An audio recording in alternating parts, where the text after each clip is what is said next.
જળનું પાન હર બ્રહ્મા કરવા મથે તેજી ભીલો એક ભગવાનના કેવા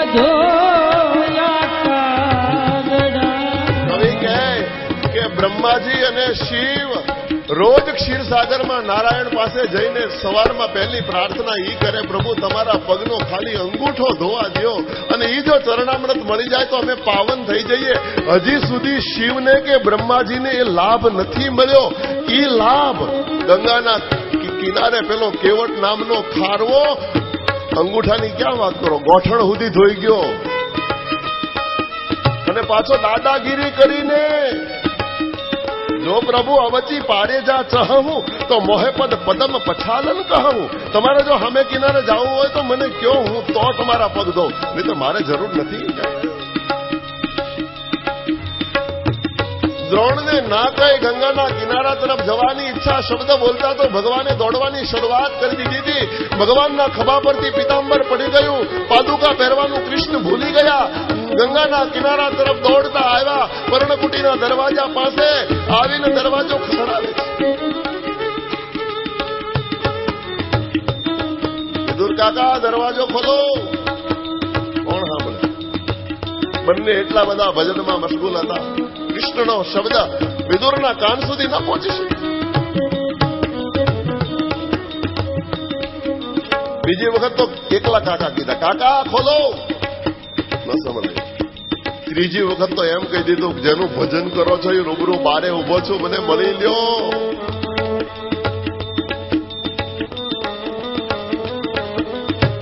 એક મહાત્મા બહુ સુંદર કે હે પ્રભુ, તમારું દર્શન કરાવવા માટે તમે ભક્તો પાસે કેટલું ભજન કરાવો છો, કેટલી સાધના ઉપાસના કરાવો છો, કેટલાય જન્મો સુધી ભજન કરીએ, કેટલા બહુનામ જન્મના મંતે જ્ઞાન માન મામ પ્રપદ્યતે ગીતામાં લખ્યું.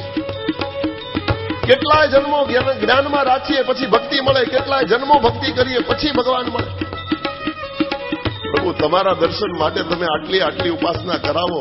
આજ ભગતનું દર્શન કરવું હોય તો હે ઠાકર, તારા ગળામાંથી તું માળા કાઢ અને હવે કાકા કાકા કાકા જપ કર તો જ આજ વિદુરનું દર્શન થાય, બાકી વિદુરનું દર્શન નહીં થાય.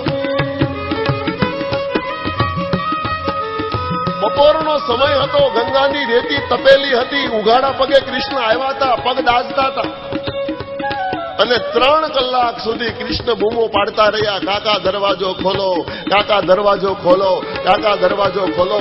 અને 3 કલાકે શબ્દ વિદુરના કાન સુધી પહોંચ્યો. વિદુરે સુલભાને કીધું, સુલભા ઉભી રહેતો. સુલભા શાંત થઈ. ત્યાં પાછો અવાજ આવ્યો, કાકા દરવાજો ખોલો. વિદુરે સુલભાને કીધું, સુલભા કોઈ અવાજ કરે છે, કોઈ દરવાજો ખોલવાનું કહે છે, કોણ હશે? સુલભા, સંસારમાં મને કાકા એક જ વ્યક્તિ કહે છે અને એ કૃષ્ણ. કાકો થાવ છું ઘણાનો, પણ જેનો થાવ છું એને મને અત્યાર સુધીમાં કાકા કહીને બોલાવ્યો નથી. જેનો થાતો નથી એ મને કાકો કહીને બોલાવે છે અને કૃષ્ણ. શું આપણા દરવાજે કૃષ્ણ હશે? ના ના. જેનું આટલું મોટું સન્માન થયું હોય આટલી વારમાં કઈ મારી ઝૂંપડીએ થોડા આવે, કોઈ બીજું હશે. કોણ હશે? કૃષ્ણ હશે, બીજું હશે? સંકલ્પો ને વિકલ્પો કરતા વિદુરજી ઝૂંપડી દરવાજા સુધી ગયા અને જ્યાં દરવાજો ખોલ્યો ત્યાં ખરેખર સામે દ્વારિકાધીશ કૃષ્ણ ઉભા હતા. ભગવાનને જોતાની સાથે વિદુરજી સ્તબ્ધ થઈ ગયા, આંખ બંધ થઈ ગઈ, વિચારવા લાગ્યા, હું શું જોઈ રહ્યો છું? મારે દરવાજે ભગવાન? નહીં, હું સ્વપ્નમાં છું, આ શક્ય નથી. ભગવાનને આદર આપવાનું, સત્કાર આપવાનું, વંદન કરવાનું ભૂલી ગયા છે વિદુર. એટલા બધા ભાવ વિભોર બની ગયા. ભગવાને સ્વયં પોતાનો કદમ ઉઠાવ્યો, ઉમરામાં પગ મૂક્યો, વિદુર કાકાનો હાથ પકડીને ભગવાન સ્વયં એને અંદર લઈ ગયા. દર્ભના આસન પડ્યા હતા, ભગવાને જાતે ઉચક્યા, 2 બિછાવ્યા, એકના પર વિદુર કાકાને બેસાડ્યા અને એકના પર પોતે જાતે બેઠા. હજી વિદુરનું મન આ વાત માનવા તૈયાર નથી. અરે મારી ઝૂંપડીમાં પ્રભુ બધા સામેથી કૃષ્ણએ કુશળતા પૂછી, કાકા કેમ છો, મજામાં તો છો? મજામાં છો એ શબ્દ જયારે સાંભળ્યો, ચોધાર આંસુએ વિદુરે ભગવાનની આગળ કીધું, પ્રભુ તમારી પૂર્ણ કૃપા છે.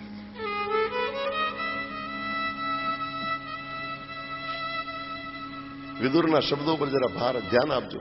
વિદુરે શું કીધું? પ્રભુ તમારી પૂર્ણ કૃપા. અબ પ્રભુ કૃપા કરહુ યહી ભાતી, સબ તજી ભજન કરહુ દિન રાતી. રાત દિવસ, સવારે 3 કલાક, બપોરે 3 કલાક ને સાંજે 3 કલાક તમારું ભજન કરવા જડે. આનાથી મોટી બીજી કૃપા કઈ હોઈ શકે આ સંસારમાં?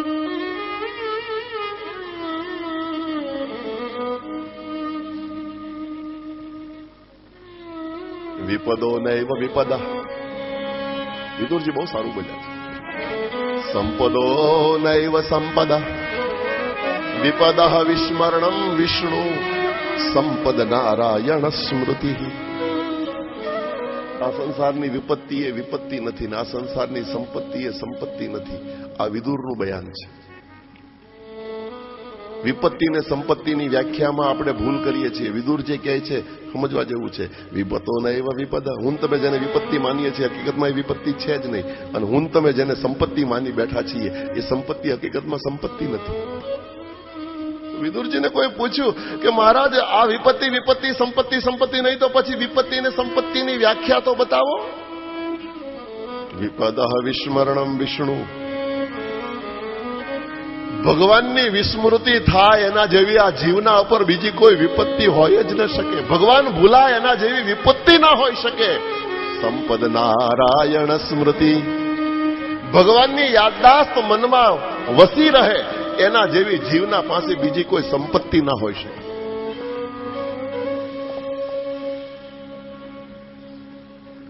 ભગવાનની યાદ અહર્નિશ મારા તમારા મનમાં રહે તો એના જેવી જીવ પાસે બીજી કોઈ સંપત્તિ ના હોઈ શકે. ભગવાને કીધું, કાકા ભૂખ લાગી છે, કે જમવાનું મળશે? સામેથી જયારે ભગવાન કૃષ્ણએ ખાવાનું માંગ્યું એ વખતે વિદુરજી એવું બોલ્યા કે મહારાજ તમે જમીન નથી આવ્યા?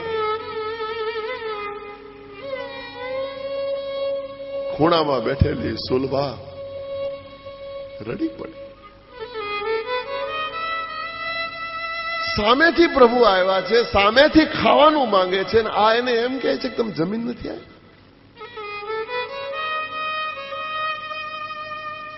ભગવાને કીધું ના. બોલે જમીન આવવું જોઈએ ને? વિદુર કહે છે. ભગવાને કીધું, વિદુર કાકા તમે ક્યારે દુર્યોધનના ઘરે જમો છો? બોલે ના. કેમ? બોલે મને બુદ્ધિ બગડવાની બીક લાગે. કૃષ્ણએ કીધું સેમ પ્રોબ્લેમ. કાકા તમે જો દુર્યોધનના ઘરે ન જમતા હો તો મારાથી જમાય ખરું? 2-3 વખત ભગવાને આ વાત કરી પણ વિદુરજી કઈ ન સવળ્યા. સ્વયં કૃષ્ણ પોતાના હાથે ઉભા થયા. સામે જ ખૂણામાં ચૂલો હતો, ચૂલામાં હાંડલું તૈયાર જ હતું, હાંડલામાં ભાજી પડી હતી. ભગવાને હાંડલામાં હાથ નાખી ભાજીની મુઠ્ઠી ભરી અને પોતાના મુખારવિંદમાં જયારે પધરાવી દેવતાઓએ પુષ્પનો ઢગલો કરી દીધો. ધન્ય છે વિદુર, તારી ભાજી આજ પ્રભુ આરોગે છે. 2 મત છે. અમુક લોકો એમ કહે છે ભગવાને કેળા ખાધા. સુલભાને આદેશ કર્યો કે ફળ પડ્યા છે લાવો જલ્દી જે હોય લઈ આવ. સુલભા 3 કેળા લઈ આવી, કેળું છોલીને કેળું ફેંકી દીધું, છાલ ભગવાનને આપી, ખાઈ ગયા. બીજું કેળું ફેંકી દીધું, છાલ આપી. ત્રીજી પણ ભગવાનને છાલ આપી. ત્રીજી છાલ ખાતા હતા ત્યારે વિદુરનું ધ્યાન ગયું અને વિદુરનું ધ્યાન ગયું. ભગવાનનો હાથ પકડીને ભગવાનને કે મહારાજ તમે શું ખાવ છો જુઓ તો ખરા. જોવે ત્યારે ભગવાનને પણ ત્યારે ખબર પડી કે હું છાલ ખાઉં છું. જોવે તો 3 કેળા નીચે પડ્યા હતા એટલે નક્કી થઈ ગયું કે આગળ 2 ગઈ એ છાલ ગઈ.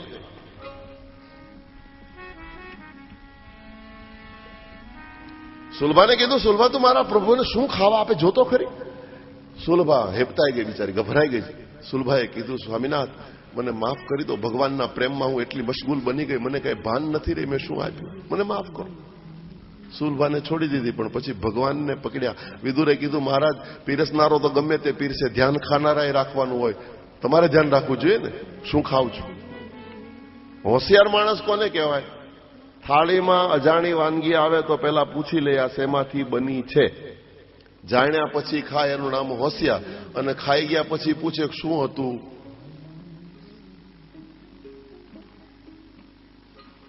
મારા તમારે તો ધ્યાન રાખવું જોઈએ. પીરસનારા તો ગમે તે પીરસ, અને પીરસનારને તો આપણા પર ગમે તેવો પ્રેમ થાય. ઘણી વખત એવો ભાવ જાગે,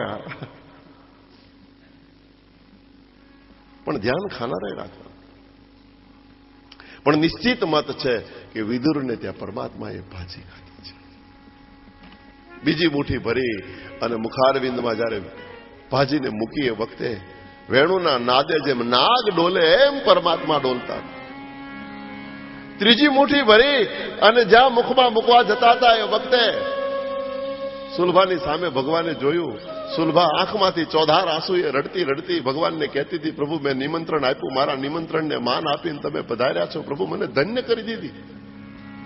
પણ એ વખતે વિદુરે હાથ પકડી લીધો. વિદુરે હાથ પકડીને કીધું, પ્રભુ આ તો અમારા ગરીબોની કસ્તુરી છે, તમે વધારે ન ખાવ, તમને પેટમાં દુખશે. હાલો ને વિદુર ઘેર જાય ઓધાવજી, હાલો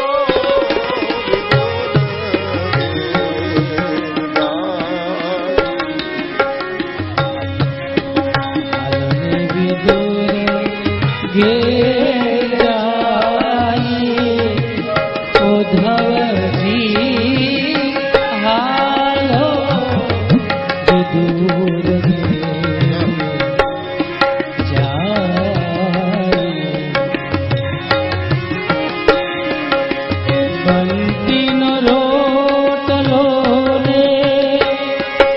કાંદળિયાની ભાજી, બંટીનો રોટલો ને કાંદળિયાની ભાજી, બંટીનો રોટલો કાંદળિયાની ભાજી, રુચિ રુચિ ભોગ ધરાઈ ઉદ્ધવજી, ચાલો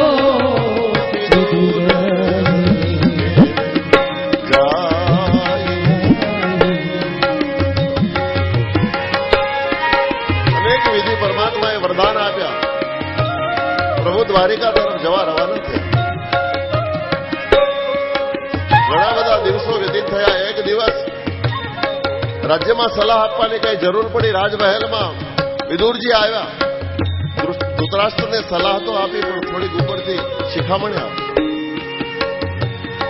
વિદુરે એમ કીધું હતું ધૃતરાષ્ટ્રને, ધૃતરાષ્ટ્ર એ મોટા, મને લાગે છે તારું પૂર્વ જન્મનું પાપ તારે ત્યાં પુત્ર થઈને આ જન્મે આવ્યું હોય. પુત્ર મોહમાં પાગલ ન બન. આ શબ્દ કોઈ સેવક સાંભળી ગયો. સેવકે દુર્યોધનને વાત કરી. દુર્યોધન ખીજવાણો જાહેરમાં વિદુરજીનું અપમાન કર્યું.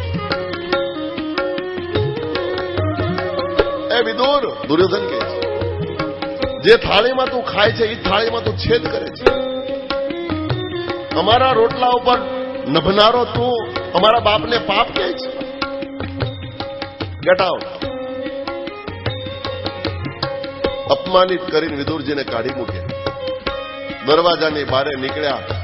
ભગવાનને હાથ જોડીને વંદન કરીને આકાશમાં પ્રાર્થના કરી, હે પ્રભુ, સારું થયું તે આ નોકરી છોડાવી દીધી.